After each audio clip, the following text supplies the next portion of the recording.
16 अगस्त 1975 salt lake city, Utah. रात के करीब 2:30 बजे हैं। बॉब हेवर्ड, जो सॉल्ट लेक सिटी का एक हाईवे पेट्रोल ऑफिसर है, अपनी कार में बैठकर अपनी शिफ्ट खत्म कर रहा होता है। तभी वहाँ से एक हल्के भूरे रंग की वॉक्सवैगन बीटल बिना लाइट के धीरे धीरे गुजरती है। हेवर्ड अपने इलाके को अच्छी तरह जानता है और वो समझ गया कि यह कार यहाँ की नहीं है। ऑफिसर उस कार के पीछे जाता है और देखता है कि वह कार उसके पड़ोसी के घर के सामने जाकर रुकती है। घर के मालिक वहाँ नहीं हैं, केवल उनके 17 और 19 साल की बेटियां घर पर हैं। वह अपनी कार की हाई बीम लाइट ऑन करता है ताकि नंबर प्लेट पढ़ सके। इससे ड्राइवर घबरा जाता है और तेजी से भागने लगता है। हेवर्ड उसका पीछा करता है। ड्राइवर एक के बाद एक स्टॉप साइन तोड़कर आगे निकल जाता है, लेकिन हेवर्ड आज उसे जाने देने के मूड में नहीं था। कुछ मिनट बाद बीटल एक छोटे गैस स्टेशन पर जाकर रुकती है। एक आदमी हाथ ऊपर कर कार से बाहर आता है। उसने नीली जीन्स, काला टर्टल नेक और टेनिस शूज पहने हैं। उसके कंधे तक लंबे काले बाल हैं और उससे गांजे की बदबू आ रही है। हेवर्ड उस पर बंदूक तान देता है। वह आदमी कहता है कि वो खोया हुआ स्टूडेंट है जो लोकल ड्राइव इन में टावरिंग इन्फर्नो नाम की फिल्म देखने आया था और अपने घर का रास्ता भूल गया है। लेकिन समस्या ये थी कि हेवर्ड उस थिएटर के पास से ही गुजरा था और उसे पता था कल रात वहाँ ये फिल्म नहीं लगी थी। ऑफिसर उसकी कार चेक करता है और कुछ अजीब चीजें देखता है। उसकी पैसेंजर सीट गायब थी और उसकी जगह पर एक खुला हुआ बैग था जिसमें ski mask, crowbar, ice pick, कचरे का बैग, दस्ताने, पैंटीहोज, रस्सी और तार रखी है और कार के ट्रंक में एक हथकड़ी भी मिलती है। हेवर्ड उससे कहता है, मैं तुम्हें आज रात एक ऑफिसर से भागने के जुर्म में गिरफ्तार करता हूँ, लेकिन मैं तुम्हारे खिलाफ चोरी और औजार रखने की शिकायत भी करूंगा। पुलिस स्टेशन में उस आदमी का रजिस्ट्रेशन और फोटो लिया जाता है। चूँकि उसने कोई चोरी नहीं की थी, इसलिए उसे जमानत पर छोड़ दिया जाता है। हेवर्ड को शक था कि वह उसके पड़ोसी के घर में घुसकर उन 2 लड़कियों के साथ कुछ करने वाला था, लेकिन बाद में उसे पता चलता है कि जिस आदमी को वो उस रात पकड़ा था वह कोई और नहीं बल्कि अमेरिका का सबसे कुख्यात कातिल था, टेड बंडी। थियोडर रॉबर्ट बंडी, जन्म 24 नवंबर 1946। वो एक समझदार लड़का था और एक सामान्य से कामकाजी परिवार में बड़ा हुआ था। लगभग 3 साल की उम्र में वो अजीब हरकतें करने लगा।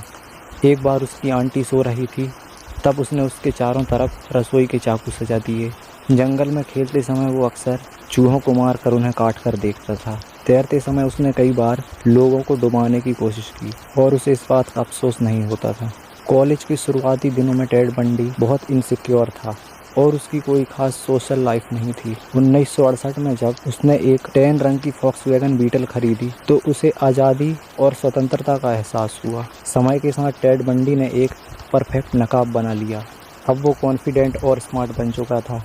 उसने साइकोलॉजी की डिग्री ली, लड़कियों को डेट करना शुरू किया और लॉ स्कूल में दाखिला लिया, लेकिन कानून में उसका कोई इंटरेस्ट नहीं था। टीनेज में ही उसे चोरी की आदत लग गई। 1 फरवरी 1974 को बंडी ने एक स्टूडेंट के घर में घुसकर उसकी पहली शिकार लिंडा हीली का अपहरण कर हत्या कर दी। उसके सभी शिकार सुंदर और यंग महिलाएं ही होती थीं। वो सार्वजनिक जगहों पर उनसे मिलता और खुद को घायल या अपाहिज दिखाता था और उन्हें अपनी कार तक लुभाता। जब वो उस पर भरोसा कर लेती तो वो उन्हें बेहोश कर देता। उसकी वॉक्सवैगन में सीट हटाकर एक जगह बनाई थी जहाँ वो लोगों के शरीर को रखता था। वो उन्हें सुनसान जगह लेकर जाता और उनका शोषण करता, फिर गला घोंटकर मार देता और कई बार उसके बाद भी नहीं रुकता था। हर महीने और महिलाएं गायब होने लगी। पहले वॉशिंगटन में, फिर यूटा। लोग डर गए, पुलिस परेशान थी। लंबे समय तक किसी को पता नहीं चल रहा था ये सब कर कौन रहा है। वो हमेशा एक नकाब बनाकर रखता था। उसे पता था सबूत कैसे नहीं छोड़ने हैं और उस समय डीएनए टेस्ट नहीं था और पुलिस विभाग आपस में जानकारी शेयर नहीं करते थे। लेकिन 8 नवंबर 1974 को उसने एक गलती कर दी। कैरोल डरोज, वह अपनी 1974 मॉडल की मैरून कैमरो को एक शियर मॉल की पार्किंग में लगाती है। वह लाइट के नीचे कार पार्क करती है और अंदर चली जाती है। वह किताबें ढूंढ रही थी। तभी एक आदमी उसके पास आता है और खुद को पुलिस ऑफिसर बताता है। वह कहता है, तुम्हारी कार में कोई घुसने की कोशिश कर रहा था। फिर वह पूछता है कि क्या वो जाकर चेक करे कि चोरी हुआ है कि नहीं। कैरोल मान जाती है और दोनों पार्किंग में जाते हैं। कैरोल देखती है कि सब कुछ ठीक है। फिर वह आदमी कहता है कि संदिग्ध पुलिस स्टेशन में है और उसे पुलिस स्टेशन जाकर उसकी रिपोर्ट दर्ज करानी चाहिए। कैरोल को हल्की शराब की गंध आ रही थी और अब वो अनकंफर्टेबल महसूस कर रही थी, लेकिन वो उसे अपना बैज दिखाता है और वो उसके साथ जाने के लिए तैयार हो जाती है। वो उसकी कार तक जाते हैं, लेकिन वो पुलिस की कार नहीं थी बल्कि एक वॉक्सवैगन बीटल थी। कैरोल थोड़ी घबराती है, लेकिन सोचती है शायद वह अंडरकवर होगा। कुछ मिनट बाद आदमी कार रोकता है एक स्कूल के पास। अचानक वो उसका हाथ पकड़कर उसे हथकड़ी लगा देता है। कैरोल चिल्लाने लगती है तो आदमी बंदूक निकालता है, लेकिन कैरोल समझ जाती है कि हथकड़ी किसी चीज से नहीं बंधी है और वो तुरंत दरवाजा खोलकर भाग जाती है। आदमी उसके पीछे दौड़ता है और क्रोबार से उस पर हमला करता है, लेकिन कैरोल अपनी जान बचाकर वहाँ से भाग जाती है। तभी वहाँ एक दूसरी कार आती है और कैरोल उसमें बैठकर सीधे पुलिस स्टेशन चली जाती है। अगले दिन एक पुलिस अधिकारी उस आदमी को गिरफ्तार करता है और अपने भाई जो होमिसाइड डिटेक्टिव है उसके बारे में बताता है। डिटेक्टिव तुरंत उस कार को पहचान लेता है। 1 साल पहले सिएटल में एक महिला ने अपने बॉयफ्रेंड पर शक जताया था, जो बिल्कुल ऐसे ही दिखता था और उसके पास भी फॉक्सवैगन थी। महिलाएं गायब हो रही थी और वह आदमी संदिग्धों की सूची में था। पुलिस कैरोल को लाइनअप में बुलाती है। 8 लोगों की लाइन में वह तुरंत उस नकली पुलिस वाले को पहचान लेती है।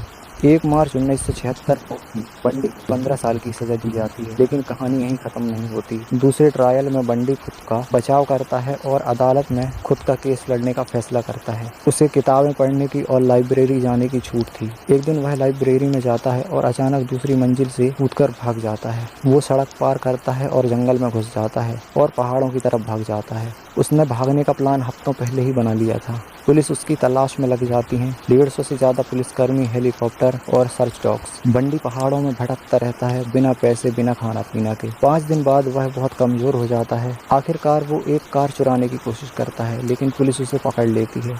लेकिन वो फिर भी नहीं रुकता। वह जेल में एक छेद बनाता है और वेंटिलेशन के रास्ते एक गार्ड के घर पहुंच जाता है और फिर से भाग जाता है। इस बार 17 घंटे बाद पुलिस को पता चलता है। फ्लोरिडा में एक रात वह एक सोरोरिटी हाउस में घुसता है और 4 लड़कियों पर हमला करता है। उनमें से 2 की मौत हो जाती है। कुछ हफ्तों बाद 12 साल की किम्बर्ली लीच का अपहरण करता है, लेकिन इस बार उसकी किस्मत खत्म हो चुकी थी। एक पुलिस अधिकारी उसकी फॉक्सवैगन को देखता है और पीछा करता है। बंडी भागने की कोशिश करता है, लड़ता है, लेकिन आखिरकार पकड़ा जाता है।